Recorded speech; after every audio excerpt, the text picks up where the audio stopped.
मौर्य,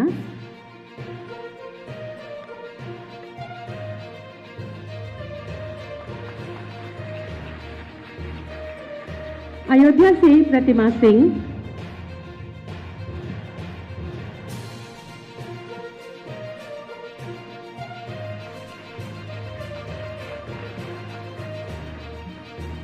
बाराबंकी से सुधा रावत,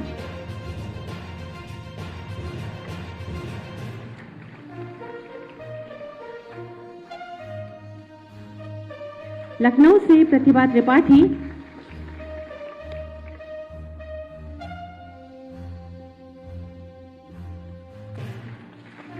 फतेहपुर से रेखा पाल,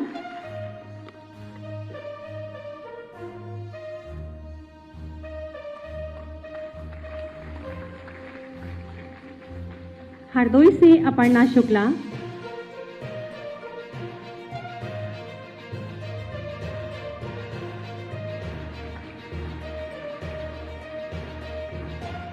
कानपुर नगर से पारुल गुप्ता,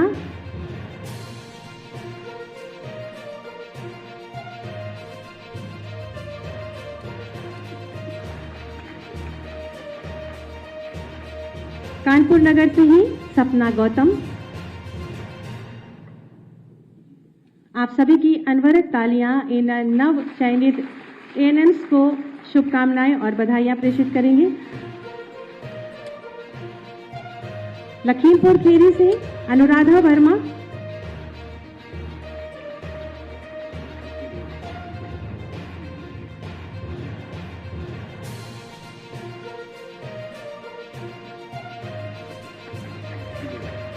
प्रतापगढ़ से रागिनी श्रीवास्तव,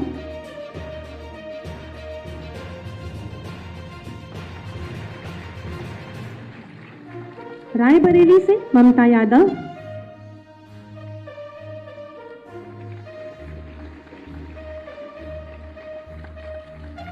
सीतापुर से नूरजहां,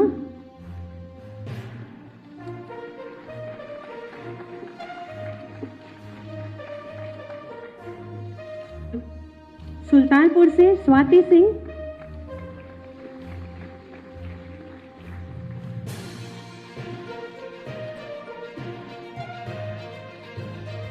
उन्नाव से एकता पटेल,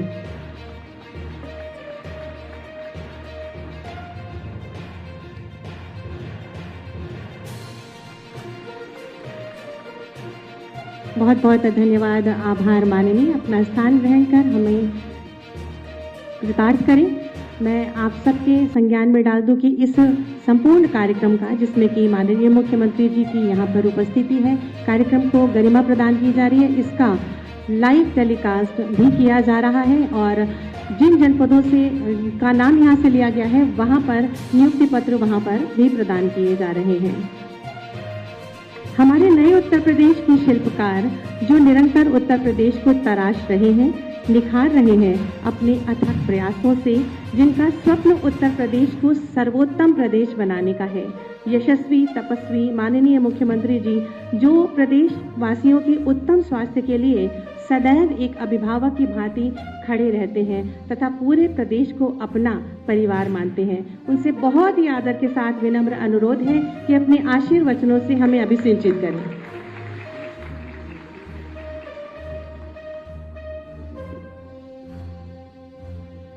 मिशन रोजगार के अंतर्गत आदरणीय प्रधानमंत्री मोदी जी के विजन के अनुरूप नियुक्ति पत्र वितरण के आज के इस कार्यक्रम में स्वास्थ्य विभाग की 1573 एएनएम हेल्थ वर्कर्स को नियुक्ति पत्र वितरण के आज के इस कार्यक्रम में मंच पर उपस्थित प्रदेश सरकार में मेरे वरिष्ठ सहयोगी उप मुख्यमंत्री श्री ब्रजेश पाठक जी, चिकित्सा स्वास्थ्य विभाग के राज्य मंत्री श्री महेंकेश्वर शरण सिंह जी, प्रदेश के मुख्य सचिव श्री दुर्गा शंकर मिश्र जी, प्रमुख सचिव चिकित्सा स्वास्थ्य एवं परिवार कल्याण श्री पार्थ सारथी सिंह शर्मा जी, स्वास्थ्य विभाग के सभी अधिकारीगण, प्रदेश के अलग अलग जनपदों में वर्चुअल माध्यम से जुड़े हुए सभी मान्य जनप्रतिनिधिगण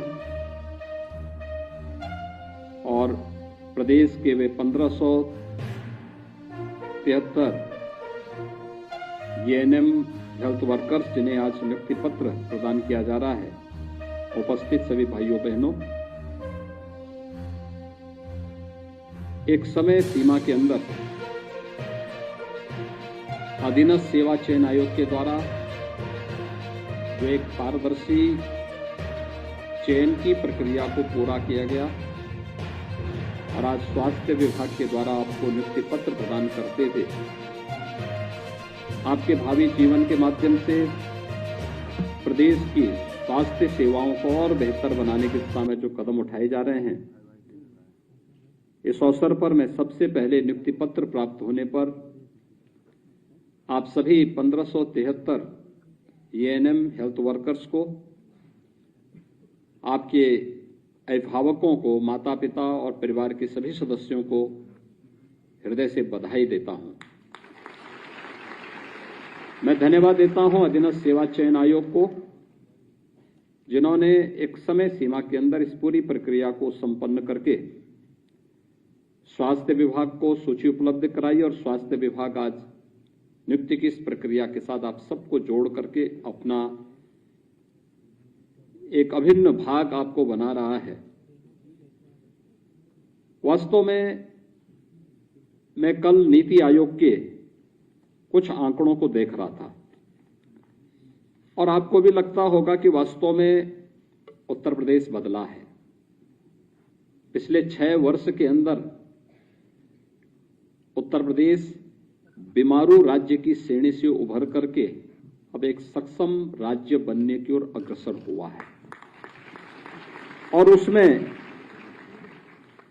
खासतौर पर जो प्रदेश ने 15-16 में प्रदेश के अंदर जो गरीबी की रेखा के नीचे जीवन यापन करने वाले लोगों की संख्या थी, वह कुल आंकड़ा जो था वह लगभग 5.25 करोड़ लोग ऐसे थे जो गरीबी रेखा के नीचे दीनहीन स्थिति में जीवन यापन कर रहे थे। और इस दौरान प्रदेश सरकार के द्वारा जो कदम उठाए गए उसका परिणाम क्या था कि 37.68% से आज हम इसको यानी 19 से 21 के बीच में ही, यानी 15-16 से लेकर के 19-21 के बीच मात्र 3-4 वर्षों में ही हम लोगों ने इसे 37 यानी 38% से कम करते हुए 22% में लाने में सफलता प्राप्त की है। और पिछले अगर 2 वर्ष के अंदर स्वास्थ्य के क्षेत्र में, शिक्षा के क्षेत्र में और गरीब कल्याणकारी कार्यक्रमों के माध्यम से जो विभिन्न क्षेत्रों में कार्य हुआ है, अगर इन सभी आंकड़ों को अगर आप देखेंगे तो आज के दिन पर यह 38% से घट करके मात्र 11-12% के आसपास बचा होगा। ये आंकड़े हर एक उस व्यक्ति को आश्चर्य में डालता है कि जो प्रदेश के समय उस समय बीमारू राज्य थे 15-16 के दौरान, उनमें से बहुत सारे राज्य अभी बीमारू ही रह गए, लेकिन उत्तर प्रदेश उससे उभर करके एक सकारात्मक दिशा में विकास की प्रक्रिया के साथ जुड़ा हुआ है।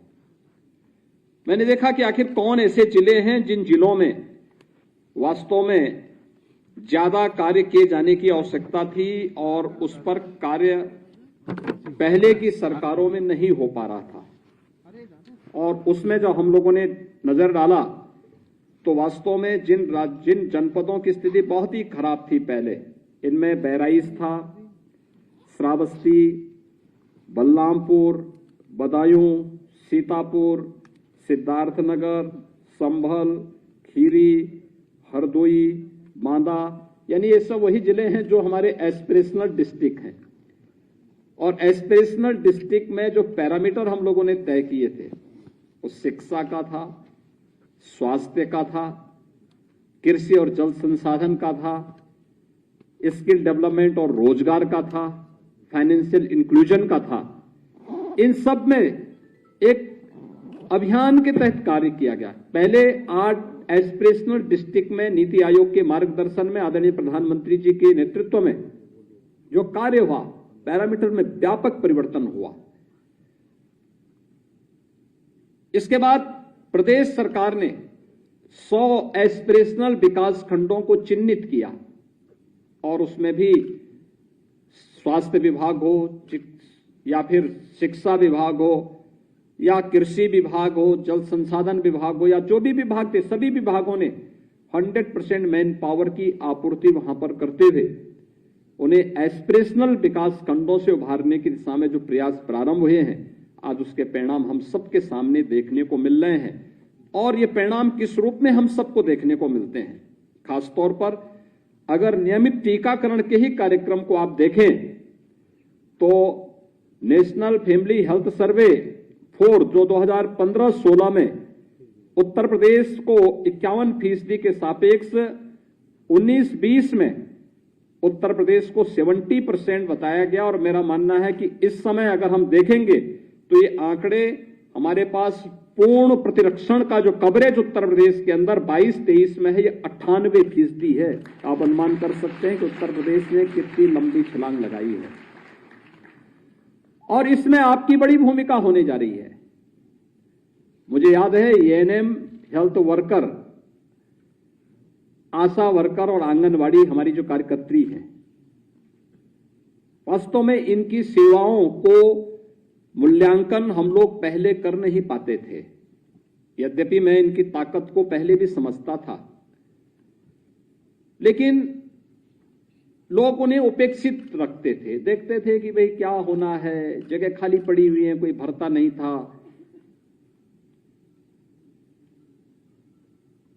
मैं सांसद 5 बार गोरखपुर से था और 5 बार गोरखपुर से सांसद रहने के दौरान मुझे वहां के गरीबों और कमजोर तबके के बच्चे एक बीमारी से वहां असमय काल कलवित होते थे, वो थी इंसेफ्लाइटिस की। ये बीमारी 77-78 में पूर्वी उत्तर प्रदेश में पांव फैलाई थी और 77-78 से लेकर के 2017 तक, 16-17 तक, यानी इन 40 वर्षों में पूर्वी उत्तर प्रदेश समेत उत्तर प्रदेश के अंदर लगभग 50,000 से अधिक बच्चों की मौत इंसेफ्लाइटिस से हुई थी। मैंने वह दृश्य देखा है गोरखपुर के मेडिकल कॉलेज का, जहां एक ही बेड में 4-4 बच्चे लिटाए जाते थे। न दवा थी, न बिस्तर था, न डॉक्टर्स थे। भीषण गर्मी इस सीजन में आप अनुमान कर लीजिए, जैसे आज बरसात नहीं है। और गोरखपुर के गवर्नमेंट मेडिकल कॉलेज की स्थिति क्या थी? जो इंसेफ्लाइटिस का वार्ड था वो 3रे मंजिल में था, यानी सबसे ऊपर की फ्लोर में था और फ्लोर में उस वार्ड में एक भी पंखा नहीं था। टॉयलेट चौक थे और उन स्थितियों में कितनी भीषण दुर्व्यवस्था रही होगी वहां पे। किसी गरीब के घर में कोई बीमार हो जाता है तो उसके साथ पूरा परिवार आता है, पूरा परिवार आता था। क्या स्थितियां होती थी वहां की। आज आप जाके देखिए गोरखपुर के बिहाड़ी मेडिकल को, पहले गोरखपुर, बस्ती, देवीपाटन, आजमगढ़, कमिश्नरी में एकमात्र मेडिकल कॉलेज गोरखपुर में था। न कुशीनगर में था, न महाराजगंज में था, न देवरिया में था, न सिद्धार्थनगर, बस्ती, संत कबीर नगर, बलरामपुर, श्रावस्ती, गोंडा, बहराइच या फिर इधर मऊ, आजमगढ़, बलिया, कहीं भी मेडिकल कॉलेज नहीं थे। कोई मेडिकल कॉलेज, केवल एक गोरखपुर में, और वहां की भी दुर्व्यवस्था। बिहार के 5-6 जनपदों की भी भीड़ वहीं आती थी और नेपाल के लोग भी तो वहीं आते थे। कितनी दुर्व्यवस्था रही होगी। और उसमें लगातार मौत होती थी, कोई संज्ञान भी नहीं लेता था। अपनी आंखों से हमने दुर्व्यवस्था को देखा है और उसके खिलाफ आंदोलन किए। संसद से लेकर सड़क से लेकर के संसद तक लगातार आवाज उठाते थे। लेकिन जब स्वास्थ्य विभाग को नोडल विभाग 2017 में बनाने के बाद कार्यक्रम चलाया गया, आज परिणाम क्या है? यानी ये सीजन 2017 के पहले मध्य जुलाई से लेके मध्य नवंबर तक का समय पूर्वी उत्तर प्रदेश के हर परिवार में एक भय और दहशत को लेके आता था। पता नहीं किस परिवार का कौन बच्चा इसकी चपेट में आ जाए। और इसके कारण बहुत सारे लोग जादू टोटका के चक्कर में पड़ जाते थे, ठगे जाते थे। आज क्या स्थिति है? आज हम लोगों ने इंसेफ्लाइटिस को, स्वास्थ्य विभाग को जब नोडल विभाग बनाया गया और उनके साथ में सभी अन्य विभागों को जोड़ा गया, आज परिणाम क्या है? इंसेफ्लाइटिस उत्तर प्रदेश से पूरी तरह समाप्त हो चुकी है। अब एक भी बच्चे की मौत इस बीमारी से नहीं होती है। इसके लिए एएनएम हेल्थ वर्कर को, आशा वर्कर को, आंगनबाड़ी को मेहनत करनी पड़ी, घर घर जाना पड़ा, दस्तक अभियान चलाना पड़ा, विभिन्न प्रकार के कार्यक्रम, जितने भी ये बीमारियां थीं, इन सभी प्रकार की बीमारियों के खिलाफ एक जागरूकता का विशेष अभियान चलाना पड़ा। सभी विभागों ने मिलकर के कार्य किया। आज परिणाम क्या है? इंसेफ्लाइटिस, जिससे हर वर्ष 1200-1500 मौतें होती थी, पूरी तरह नियंत्रित हुआ। हम लोग तब सफल हुए जब टीम वर्क काम की, एक टीम काम की। इसमें चिकित्सक भी काम करते थे, पैरामेडिक्स भी कार्य करता था, प्राथमिक स्वास्थ्य केंद्र से लेकर के मेडिकल कॉलेज तक, एएनएम से लेकर के स्टाफ नर्स तक सर्विलांस को बेहतर किया गया। स्वास्थ्य विभाग अपनी जिम्मेदारियों का निर्वहन किया। पंचायती राज और ग्राम्य विकास ने ग्रामीण क्षेत्र में और नगर विकास ने नगरीय क्षेत्र में स्वच्छता को, शुद्ध पेयजल की आपूर्ति को देने में योगदान दिया। शिक्षा विभाग ने जागरूकता के कार्यक्रम के साथ लोगों को जोड़ा। महिला और बाल विकास विभाग ने पोषाहार के कार्यक्रम को तेजी के साथ आगे बढ़ाने का कार्य किया। परिणाम हम सबके सामने कि जो बीमारी भय और दहशत का कारण बनती थी, न जाने कौन बच्चा इस बार इसकी चपेट में आ जाए, आज वहां कोई भय और दहशत नहीं। इंसेफ्लाइटिस पहले 3 वर्षों में नियंत्रित कर ली जाए और 40 वर्ष से जो हम सब के लिए खतरा बनी हुई थी, वहां के मासूमों को निगलती थी, उसको हमने पूरी तरह नियंत्रित करने में सफलता प्राप्त कर ली। और यह उन बहनों के योगदान का है जो इस संचारी रोग नियंत्रण के साथ साथ दस्तक अभियान के साथ घर घर जाकर के बेहतर सर्विलांस को और दस्तक अभियान में एक एक घर की स्क्रीनिंग करने में जिन लोगों ने योगदान किया, परिणाम आप सबके सामने है। नेशनल फैमिली हेल्थ सर्वे के आंकड़े वैसे ही नहीं हमारे पक्ष में आ रहे हैं और ऐसे ही नहीं चमत्कारिक परिणाम है। इसके लिए परिश्रम हुआ है। संचारी रोग नियंत्रण के कार्यक्रम वर्ष में निरंतर चले हैं। एक बार का कार्यक्रम संपन्न हुआ, अगला कार्यक्रम प्रारंभ हो गया। इसमें 5 जैसी संस्थाओं ने, यूनिसेफ ने, WHO ने, केंद्र और राज्य सरकार के द्वारा चलाए जाने वाले इस पूरे अभियान के साथ जुड़ करके सभी लोगों को एकजुट होकर के आगे कार्यक्रम को बढ़ाया। आज परिणाम हम सबके सामने है और आज वहां हेल्थ इंफ्रास्ट्रक्चर में भी वृद्धि हुई। आज आप देखेंगे पूर्वी उत्तर प्रदेश में गोरखपुर में पहले एक ब्याडी मेडिकल कॉलेज था जहां 4-4 पेशेंट एक ही बेड पे रहते थे। आज वहां पे 4-4 एक साथ नहीं है। आज तो पहले पंखा नहीं था, लेकिन आज आप देखेंगे जैसे इस सभागार में आपको एकदम कहीं गर्मी की कोई गर्मी से कोई प्रवाह नहीं, फुल एसी है ना ये सभागार। ऐसे ही वहां पे हर वार्ड में एसी आपको मिलेगा और सेंट्रल एसी से पूरे वार्ड वहां छाए हुए हैं। एक पेशेंट के लिए एक बेड आरक्षित है, पर्याप्त बेड्स हैं वहां पे। और गोरखपुर में तो मेडिकल एजुकेशन और स्वास्थ्य विभाग ने अपना कार्य किया ही। देवरिया में मेडिकल कॉलेज चालू हो चुका है, कुशीनगर में मेडिकल कॉलेज बन रहा है, महाराजगंज में मेडिकल कॉलेज बन रहा है, सिद्धार्थनगर में प्रारंभ हो चुका है, बस्ती में प्रारंभ हो चुका है, आजमगढ़ में मेडिकल कॉलेज पहले से चल रहा है, मऊ के लिए अभी एमओयू किया है मेडिकल एजुकेशन विभाग ने, जहां पे एक नया मेडिकल कॉलेज बनने जा रहा है। बलिया के लिए, संत कबीर नगर के लिए हम कार्य कर रहे हैं। बलरामपुर में केजीएमयू के एक सैटेलाइट सेंटर के रूप में मेडिकल कॉलेज स्थापना की कार्रवाई आगे बढ़ रही है। बहराइच में मेडिकल कॉलेज प्रारंभ हो चुका है, गोंडा में मेडिकल कॉलेज का निर्माण चल रहा है।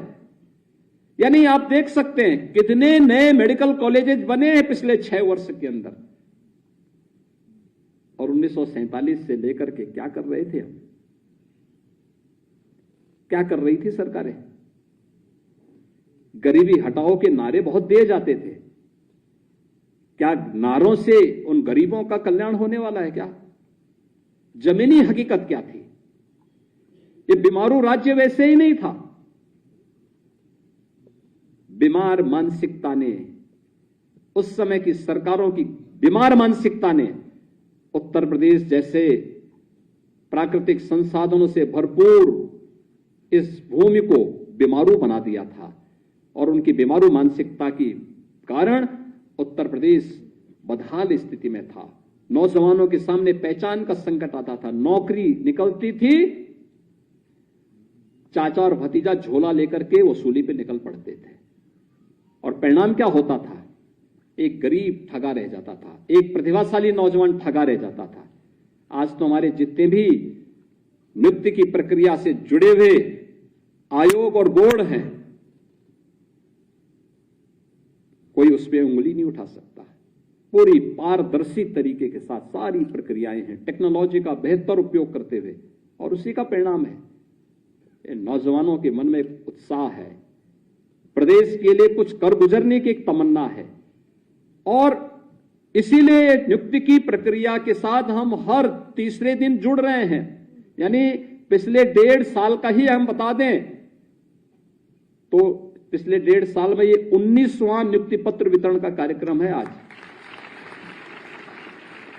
जिसमें हम लोगों ने लगभग 58,000 उत्तर प्रदेश के नौजवानों को सरकारी नौकरी दी है। ये नियुक्तियां पहले भी दी जा सकती थी। आज हमारी कोई नियुक्ति किसी भी आयोग का, लोक सेवा आयोग का हो, अधीनस्थ सेवा चयन आयोग का हो, या शिक्षा से जुड़े हुए आयोगों का हो, आज उस पे कहीं कोई मामला कोर्ट में लंबित नहीं है।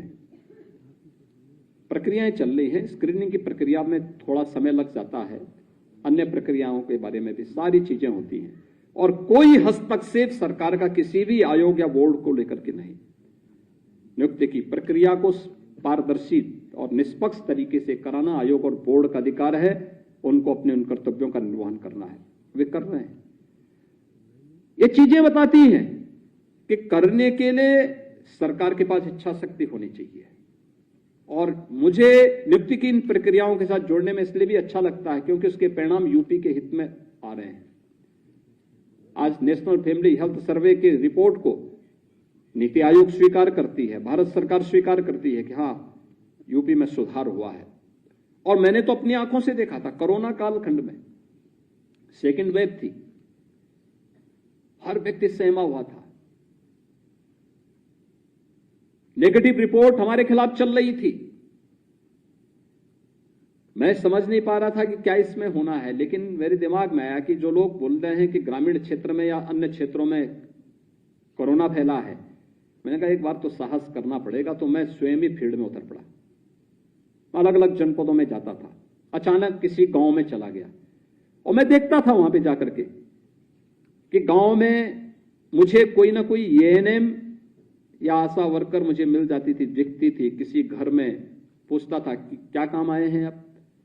कहते थे हम हालचाल लेने के लिए आए हैं कि कोई सर्दी जुकाम बुखार से जुड़ा हुआ कोई मामला तो नहीं, कोई खांसी से जुड़ा हुआ मामला तो नहीं है।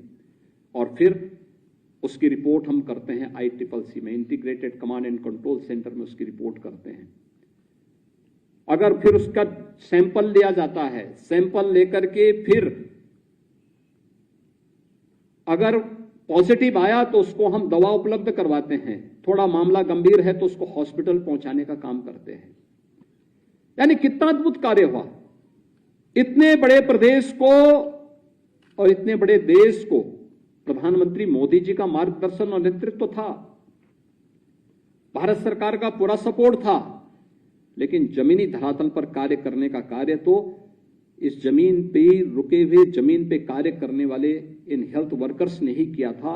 और जिसका परिणाम हमारे सामने है कि कोरोना भी आज देखिए, मैंने पिछली बार कहा था ना कि कोरोना भी वैसे समाप्त हो जाएगा जैसे इंसेफ्लाइटिस समाप्त हुआ है। अब कोरोना कोई पूछता ही नहीं। कोरोना में नहीं तो पता लगता था कि इतनी बड़ी गैदरिंग कोरोना में हो ही नहीं सकती थी, हम इकट्ठे हो ही नहीं सकते थे। और तो और परिवार का कोई सदस्य बीमार हो गया तो कोई देखने भी नहीं जाता था। लेकिन आज तो ऐसी कोई समस्या नहीं हमारे सामने, और इसीलिए यह एक सामूहिकता का दर्शन है। हमने टीम वर्क किया, परिणाम हम सबके सामने आए। सबने अपनी जिम्मेदारी का निर्वहन किया, परिणाम हमारे सामने आए। अपनी परवाह किए बगैर हमें अपने समाज को बचाना है, प्रदेश को बचाना है, देश को बचाना है।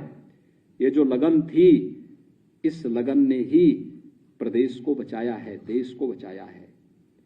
शिशु मृत्यु दर, जो विभिन्न प्रकार के टीकाकरण होते हैं, जिनमें नियमित टीकाकरण के मामले में तपेदिक है, गला घोंटू है, काली खांसी है, टिटनस है, इन्फ्लुएंजा है, पोलियो है, खसरा है, रूबेला है, हेपेटाइटिस बी है, रोटा वायरस है, निमोनिया है, इंसेफ्लाइटिस है, ये सभी प्रकार के टीकाकरण को शिशुओं पर नियमित रूप से देने का परिणाम क्या है?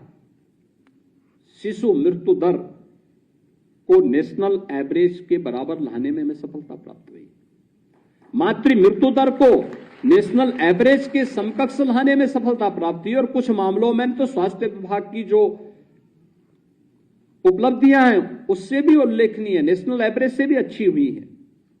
ये चीजें थी कि पहले भी हो सकता था, इच्छा शक्ति नहीं थी।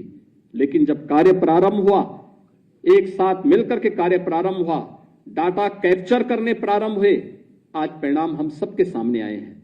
और इसीलिए मैं आज के इस अवसर पर आप सबसे कहूंगा कि आपने देखा होगा नियुक्ति की प्रक्रिया और नियुक्ति पत्र वितरण की पूरी प्रक्रिया में कहीं कोई हस्तक्षेप नहीं, पूरी निष्पक्षता के साथ, न जाति के नाम पर, न मत और मजहब के नाम पर कोई भेदभाव किसी के साथ। अगर वह यूपी का है, उत्तर प्रदेश का निवासी है, उत्तर प्रदेश में नौकरी करना चाहता है, योग्यता रखता है, उसके अंदर प्रतिभा है, उसको प्रदेश के अंदर कार्य करने का अवसर मिलना ही चाहिए और उसको उसी दृष्टि से आगे बढ़ाने का कार्य हुआ। अगर आपके साथ भेदभाव नहीं हुआ है, किसी प्रकार का कोई भी आपकी उसके साथ में कहीं भी आपको नहीं लगा कि भाई आपके साथ कोई भेदभाव हो रहा है, तो आपसे सरकार भी उम्मीद करेगी किसी पारदर्शी और निष्पक्ष तरीके से प्रदेश के अंदर सेवा के एक नए कार्यक्रम को आगे बढ़ाने में आपको भी अपना योगदान देना है। और हम भी चाहते हैं, अभी और बहुत कुछ करना है। उत्तर प्रदेश के अंदर शिक्षा के क्षेत्र में, स्वास्थ्य के क्षेत्र में, या अलग अलग जो सेक्टर चिन्हित किए गए हैं, इन सब में बहुत कुछ करना है। और नेशनल एवरेज के बाद हमारे पास अभी इंटरनेशनल स्टैंडर्ड को कैसे हम अपने यहां लागू कर पाएंगे, धीरे धीरे करके उधर जाना है। One district one medical college की दिशा में जो प्रयास हो रहे हैं, ये उसी दिशा में बढ़ने के लिए कार्यक्रम है। आज तो आप देख रहे होंगे, पहले नर्सिंग कॉलेज नहीं थे, पैरामेडिकल के कॉलेज नहीं थे, आज तो हर जिले के अंदर खोले जा रहे हैं, लगातार इसके विकास किए जा रहे हैं। बहुत सारी संभावनाएं इस फील्ड में कार्य करने की है और मैं चाहूंगा कि हमें उसके लिए अपने आप को तैयार करना होगा। आज का एक कार्यक्रम महत्वपूर्ण इसलिए भी है ये मिशन रोजगार का तो कार्यक्रम है ही, मिशन शक्ति का कार्यक्रम भी है। एक साथ इतने बेटियों को नियुक्ति पत्र प्राप्त हो रहा है, यानी एक साथ वे नियुक्ति पत्र प्राप्त कर रही है। महिला सशक्तिकरण का कार्यक्रम मिशन शक्ति का भी अभियान है, और इस मिशन शक्ति के कार्यक्रम के साथ भी जुड़ते हुए मुझे बहुत प्रसन्नता की अनुभूति हो रही है। मुझे पूरा विश्वास है कि आप सभी लोग पूरी प्रतिबद्धता के साथ उत्तर प्रदेश के स्वास्थ्य सेवाओं की अभिवृद्धि करने में, उसको प्रत्येक नागरिक तक पहुंचाने में और उत्तर प्रदेश की स्वास्थ्य सेवाओं को देश के लिए एक नजीर बनाने में आप सब अपना योगदान देंगे। इस विश्वास के साथ नियुक्ति पत्र प्राप्त होने पर मैं 1573 एएनएम हेल्थ वर्कर को, उनके परिवार के सभी सदस्यों को एक बार फिर से बधाई देता हूं, और पूरा विश्वास है कि आपके द्वारा जो कार्यक्रम प्रारंभ होंगे, एक कार्यक्रम उत्तर प्रदेश की स्वास्थ्य सेवाओं को राष्ट्रीय स्तर पर एक नजीर के रूप में प्रस्तुत करने में मदद करेगा। आप सबके प्रति मेरी शुभकामनाएं। धन्यवाद। जय हिंद। बहुत बहुत धन्यवाद, आभार माननीय, आपके प्रेरणादायी उद्बोधन के लिए। धन्यवाद ज्ञापन के लिए मैं बहुत ही